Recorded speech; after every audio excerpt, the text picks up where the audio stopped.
I remember the light in the dormitory hallway at the University of Michigan back in '92. It was this sodium yellow glow that made every shadow look like it was plotting something. I was 20, armed with a beat-up copy of Sylvia Plath and a desperate desire to seem interesting. That's when I met Marcus Howley. He was tall, had this quick, easy grin, and a jacket that screamed he'd already lived 1,000 lives. We met on a rainy Tuesday. My papers were getting soaked, and he just appeared with an umbrella, saying, "You look like you could use a tour guide." In those first few months, our friendship was like a map I was slowly exploring. I learned the corners of his life, his family home in Detroit, the little bookstore where he worked, Sunday dinners with his sister. And he learned my secrets, my family's quiet fractures, the scholarship that was my lifeline. We traded stories, vulnerabilities, the way you do when you're young and far from home for the first time. It felt like connection. Looking back, I see now it was just the beginning of a ledger he was keeping. By '95, we were deep in the drama of our 20s. Marcus knew who I wanted to impress. I knew the way his eyes would cloud over at the mention of money. He talked about a big ad job in Chicago. I confessed my dream of being a writer, of ditching the safe path. I thought I was giving him pieces of myself to keep safe. I was actually just handing him ammunition. After graduation, life pulled us apart. He went to Chicago, I went to New York. The distance changed things, but the late-night calls and long letters continued. He called me his first week in the city, saying, "You're the only one who really gets me. Don't let me become a stranger." And I promised I wouldn't. It's the kind of impossible promise you make in your 20s, believing you can actually keep it. Years went by. After 9/11s, the world felt smaller, sharper. I took a journalism job that ran on adrenaline and stale coffee. Marcus, meanwhile, was climbing the ladder in ad agencies where truth was less important than the bottom line. He was a master of favors and introductions, collecting people like rare vinyl. And he started using my name, my trust, as a social currency to open doors I didn't even know existed. When I questioned it, he'd just laugh it off, saying he was looking out for me. The first real crack appeared in the winter of 2003. A reporter I admired called me, saying a mutual contact had mentioned my name at a dinner party in Chicago. I knew it was Marcus. When I asked him, he just laughed it off, blaming it on gossip. And I chose to believe him. Trust isn't being naive. It's a patient choice to accept someone's explanation, even when a small part of you feels a chill. It's a choice I learned can be turned against you by the person who wears it most gracefully. Then came the 2008 financial crash. We were watching the world unravel from different cities, he from a sleek glass office, me from a cramped newsroom watching people lose their jobs. We exchanged messages about the fear and instability. I sent him a long, raw paragraph about my own anxieties. He forwarded it. I didn't know at the time that he was saving it, editing it for a future performance. There were parts of my life I shared only with him. The messy affair with an editor. The panic attacks in hotel bathrooms on assignment. The night I nearly quit journalism for good. Marcus knew the shape of my shame. And he would later lay it all out like canapes at a cocktail party, turning my private struggles into public entertainment. The moment I truly understood that my story could be stolen was in 2012. Social media was becoming a beast. It was the year I married my wife, Clara. Marcus, who had once been my best man, didn't come. He sent a text message, then a link to an article. It was a casual mention of me in a story, framed as a funny anecdote he'd told. My name was out there, floating on a current I couldn't control. The rumor that eventually wrecked everything didn't happen all at once. It grew from tiny seeds of mistruth. An out-of-context screenshot in a group chat, with his casual comment underneath, "I told you how it went." He was planting a story, bit by bit with our mutual friends, positioning himself as the insider, the one with the real story. Our confrontations started small. A tense argument on a subway platform after he turned a private conversation into a joke at a dinner party. "You make everything sound like a joke," I told him.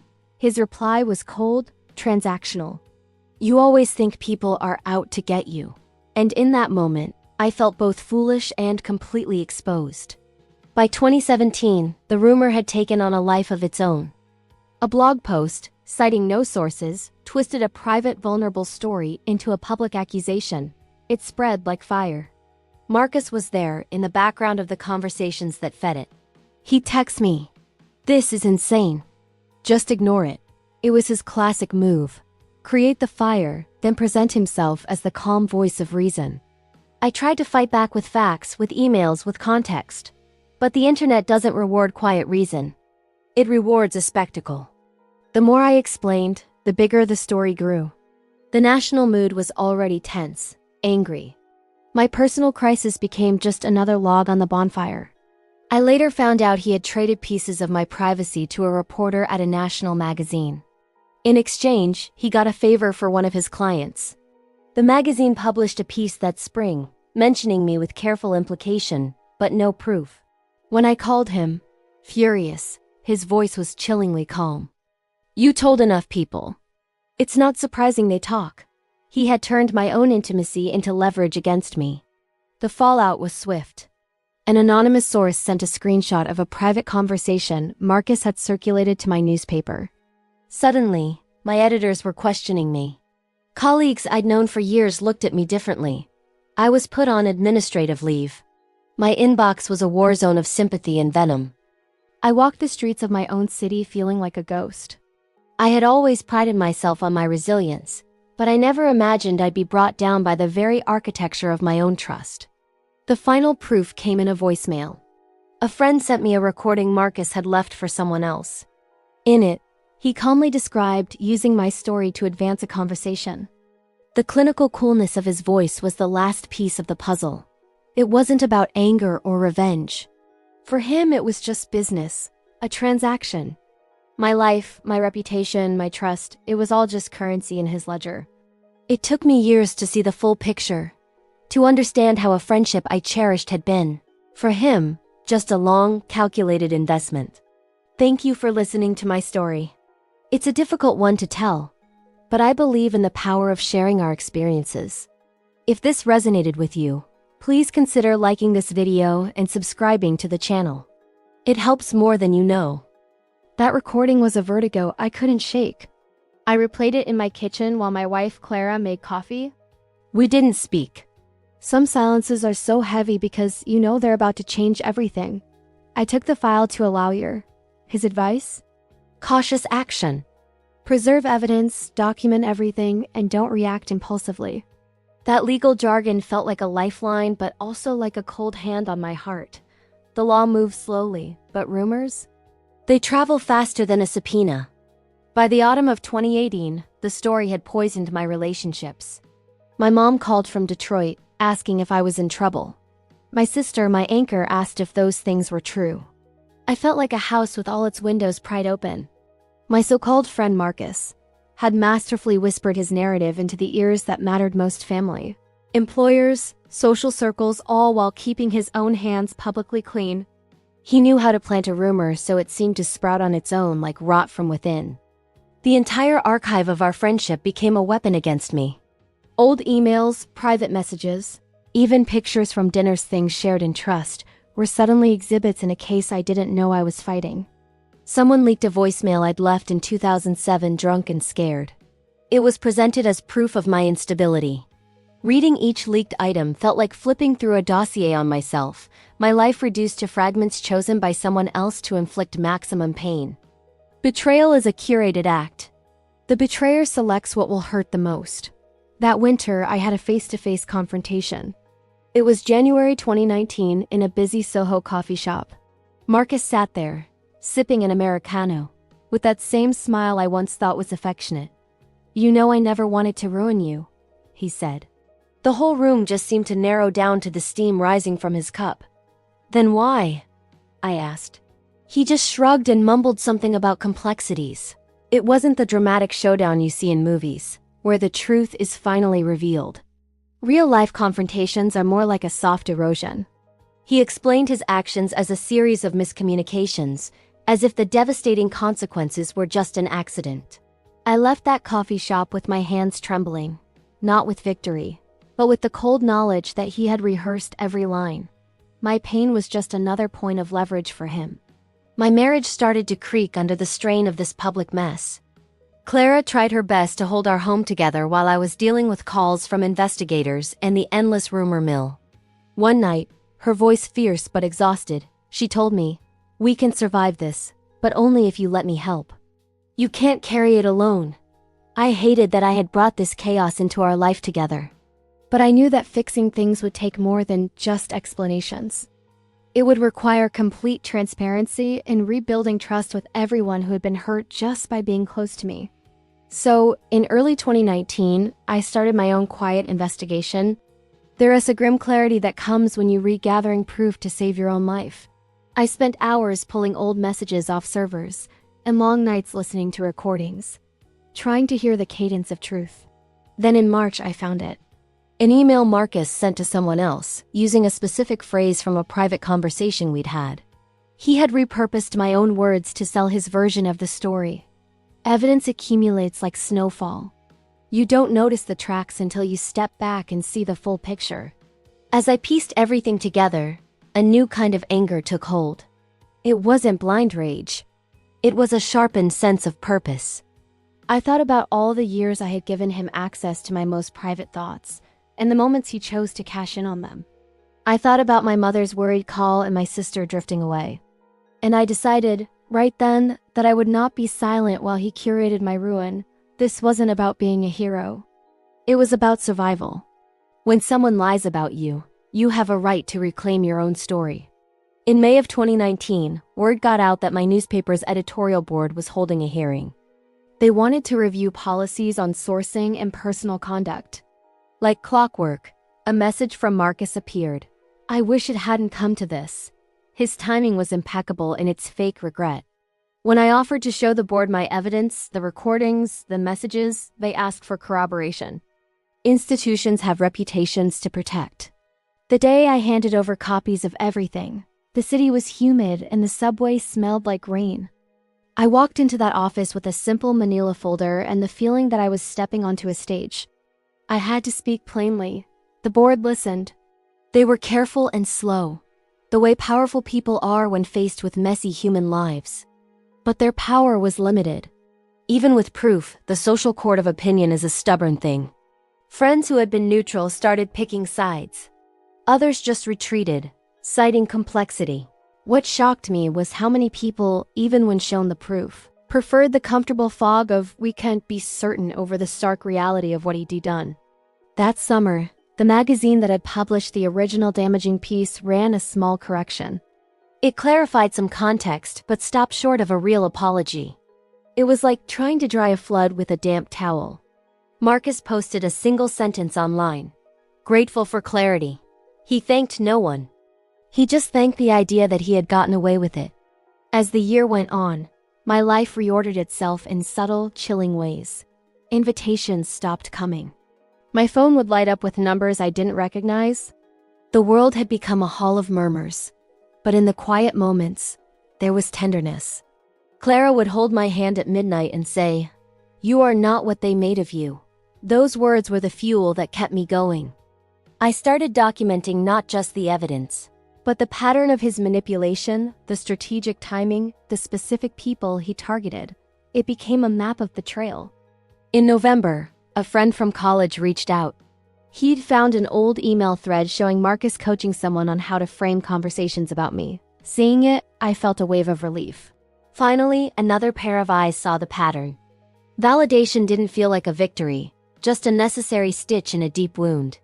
As 2019 ended, the world started hearing murmurs of a new virus. In a strange way, the growing global anxiety mirrored my own personal crisis. It felt like my experience was a foreshadowing of how quickly public life could upend everything. So I took one more step. I hired a forensic consultant. In January 2020, the report came back. Timestamps, forwarding logs, a clear chain of custody connecting Marcus to the leaks. The evidence was technical, cold, and undeniable. Suddenly, legal action was a real possibility. A lawyer explained defamation law to us. It's expensive, it's slow, and it's not guaranteed to fix your reputation. But I also understood that the law could be a mirror slow, but precise. My rage had transformed into a tool. I drafted a letter to the magazine and my former editors, laying out the facts with a calm, meticulous tone. One of the hardest moments was showing the evidence to my sister. I watched her face move through the same stages I had: disbelief, sorrow, and then, finally, recognition. She looked up and said, "This explains a lot. Having the people I love truly understand. That was a quiet victory no public correction could ever match. Thank you for listening to my story. If it resonated with you, please consider subscribing for more." The night before I was set to go public with everything, Marcus texted me. Just 2 words: "Please don't." He was asking for my silence, but all I could feel was the enormous weight of the damage he'd already caused. That night was a long one. I barely slept. The next morning, I hit publish. The first few hours were a whirlwind: emails, calls, messages from strangers, friends, even reporters. Then his number popped up on my screen. Marcus. There was just silence on the line at first, then his voice, softer than I'd heard it in years. "We need to talk." And then he hung up. Almost immediately, my inbox was flooded. Some people accused me of being dramatic. Others thanked me for speaking out. It was then that I realized this wasn't just about me and Marcus anymore. It was about my life versus the story he was telling about it. Then an email arrived from an anonymous source. It was an audio file. As I listened, my stomach dropped. It was a recording of a conversation I didn't remember having. It was my voice, my laugh, twisted and reframed to make it sound like I was complicit in things I never did. And then I heard his voice. A voice I knew so well, casually spinning a lie that felt sickeningly real. The phone rang again. It was Marcus. "We need to talk," he repeated. A week later, we met in a sterile conference room in a lawyer's office. He came armed with a practiced humility and a pocketful of excuses. "It wasn't supposed to become what it became," he said, painting a picture of a simple misunderstanding. But he conveniently left out the calculated favors, the coaching, the manipulation that I knew was there.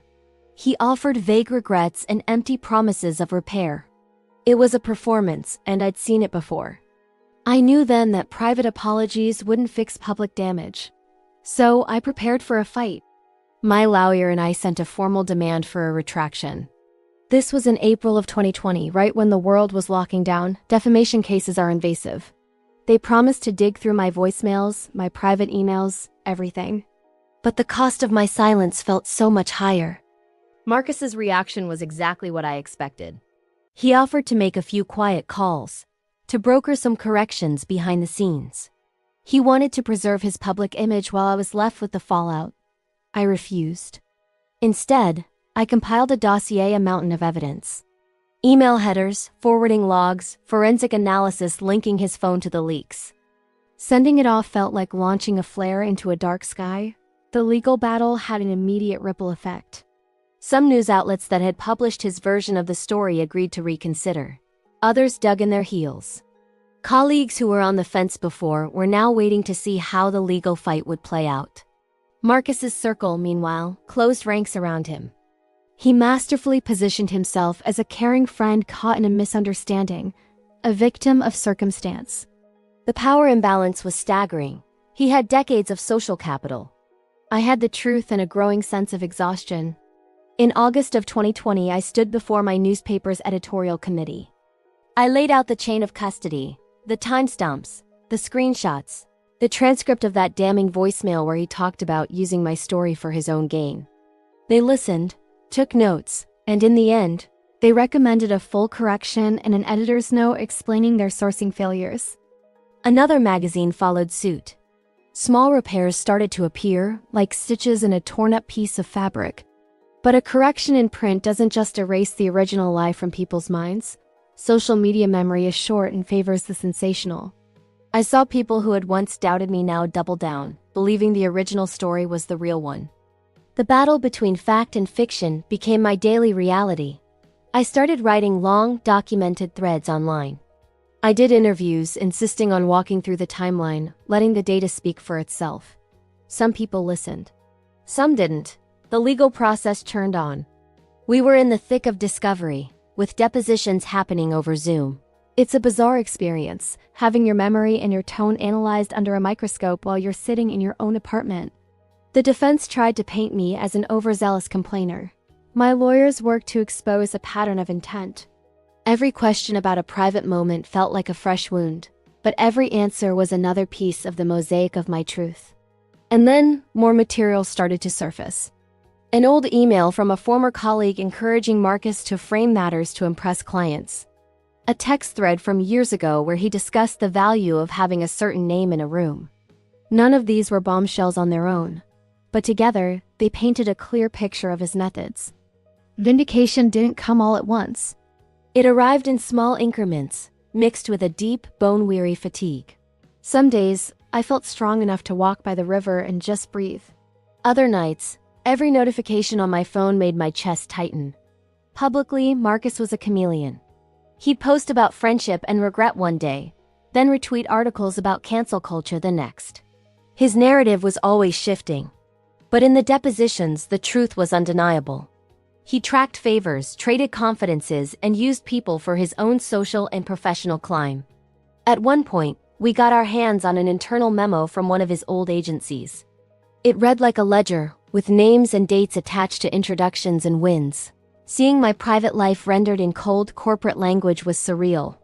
It was a map of his motive, disguised as strategy. This fight was far from over, but for the first time, the full architecture of what he had done was finally coming into the light. Thank you so much for listening to my story. It's been a long and difficult journey, and sharing it means the world to me. If this resonated with you, please consider liking this video and subscribing to my channel. Your support makes a bigger difference than you know. The pressure on Marcus started to show. Cracks appeared. A few of his closer contacts publicly distanced themselves when documents proved he deliberately framed me. One of his former friends even left their agency and sent me a private note. I didn't know how far it went. Small admissions like that were a relief, but also a stark reminder of just how many people were part of this whole infrastructure of lies. But the damage Marcus had done wasn't just social. It was professional. I took stock of the months of closed doors, the freelance work that had completely dried up, and the editorial meetings where my name had become a question mark. Even when the paper that started all this reinstated a statement in my favor, and some editors apologized privately, it was too late. The professional calculus had shifted. Journalism is built on trust, and trust is incredibly brittle. We tried a mediated conversation in the autumn of 2021. My partner Clara believed in closure and pushed me to try.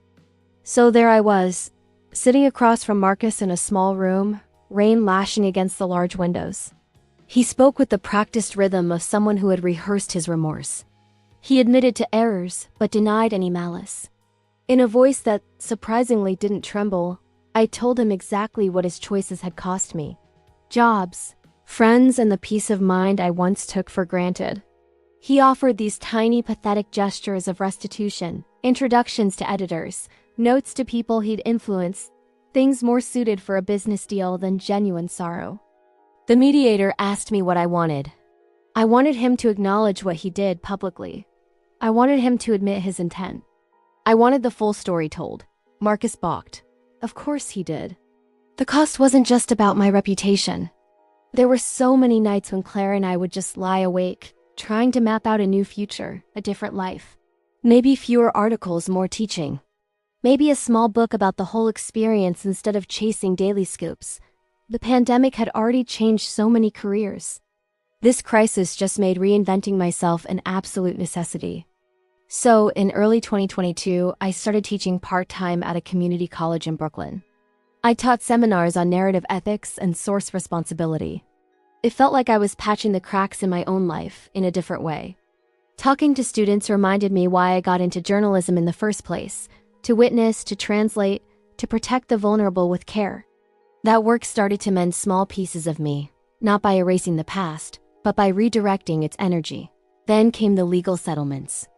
After long negotiations in late 2022, Marcus agreed to a settlement. It included a quiet monetary component and a carefully worded public statement acknowledging he had shared private information inappropriately and that his actions had contributed to harm. The language was meticulously crafted to preserve as much of his own standing as possible. It wasn't a confession. It was a legal release designed to avoid admitting any real malice. I accepted it because I needed finality. And frankly, I needed the financial help to pursue a project that could rebuild my career, a fellowship to research the interplay between personal stories and public life. But the agreement also required non-disclosure of certain communications, which was frustrating. It meant some parts of the truth would never be fully public. Justice, I was learning, is often partial. Even after the settlement, the social repairs were uneven. Some friends came back, tentatively. Others stayed distant. Marcus just kept a quiet presence in the industry, rebranding himself as a consultant. He started speaking on panels about the ethics of influence, framing his mistakes as lessons learned. Watching him move on with almost no real consequence felt like a slow, twisting knife. But there were moments of genuine reparation that truly mattered. A former editor who had been lukewarm wrote a powerful op-ed about the dangers of weaponizing intimacy. A colleague who had been slow to act sent a personal apology, admitting how afraid she'd been of getting dragged into the mess. Those small acts of contrition, they stitched a bit of humanity back together. The emotional residue, though, that lingered. I learned that trauma isn't a single earthquake. It's a series of aftershocks that keep rearranging the furniture in your mind. A certain smell, the chime of a text message, even a particular laugh could throw me right back to that moment when my privacy was turned into a weapon against me. But with time, a new architecture emerged in my life. I developed routines for preserving evidence, created firm boundaries around what I shared, and became fiercely selective about who I allowed close. Clara and I developed new rituals of accountability. She'd read key emails before I sent them. We even made a little emergency plan for how to handle public missteps. Our love became as much logistical as it was devotional. And I found something unexpected. Truth, once you recover it and organize it, can be incredibly fertile ground for reinvention. The fellowship I secured allowed me to travel to a university archive in the summer of 2023. I dove into research on how personal papers have been used in social campaigns and legal battles throughout the 20th century. I saw how the weaponization of intimacy wasn't new at all. It had historical precedents in smear campaigns from the 60s, in political operatives who traded rumors for an advantage. Seeing this pattern across decades depersonalized my own injury in a really useful way.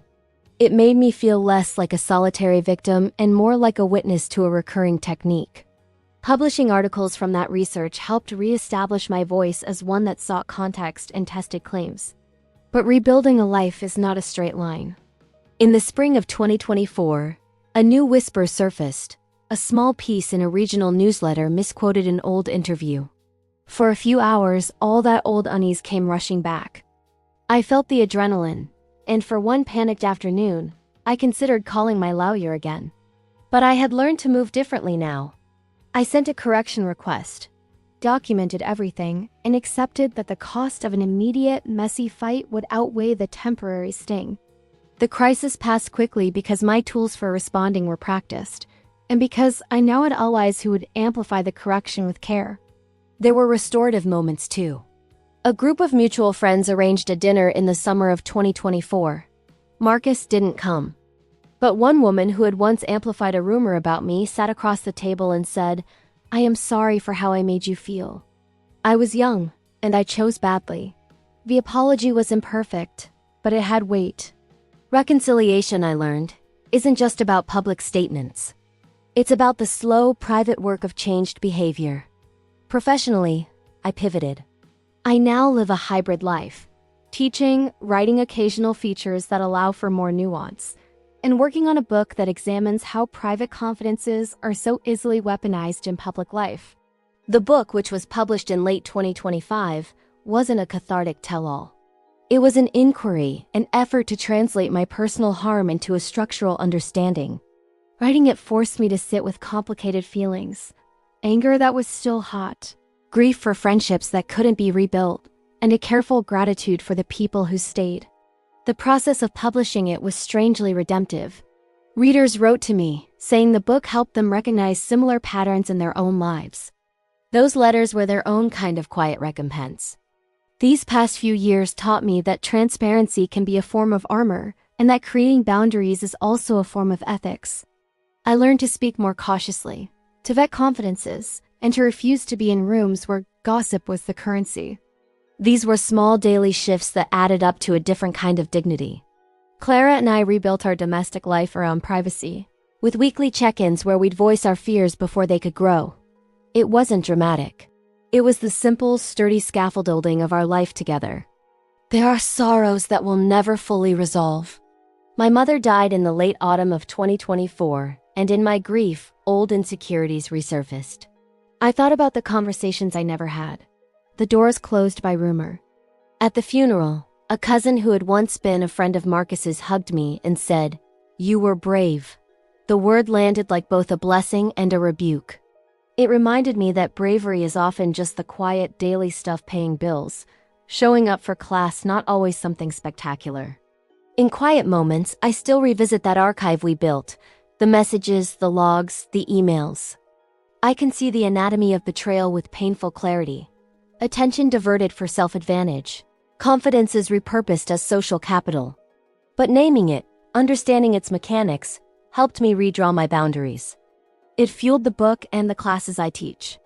Practical knowledge, I found, can be a powerful form of defense. Thank you so much for listening to my story. It's been a long road, but sharing it is part of moving forward. If this resonated with you, I'd be so grateful if you like and subscribe to the channel for more stories about navigating our complex world.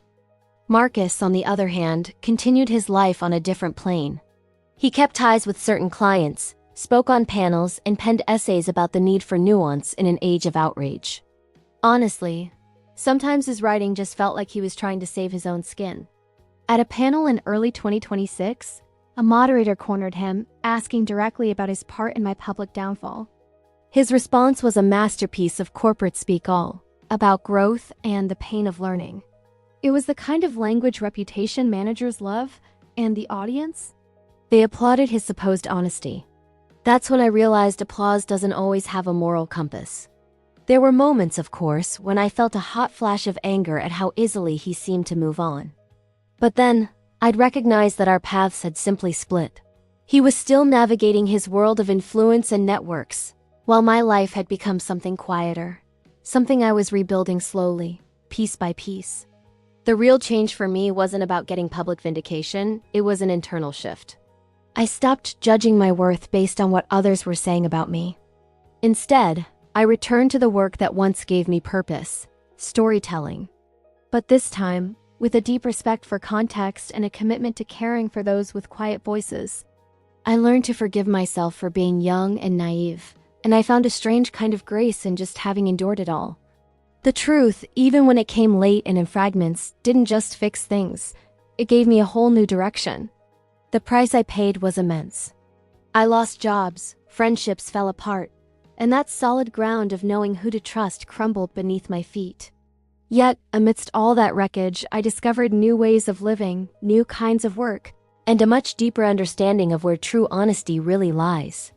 One late summer evening in 2026, my friend Clara and I were walking along the East River.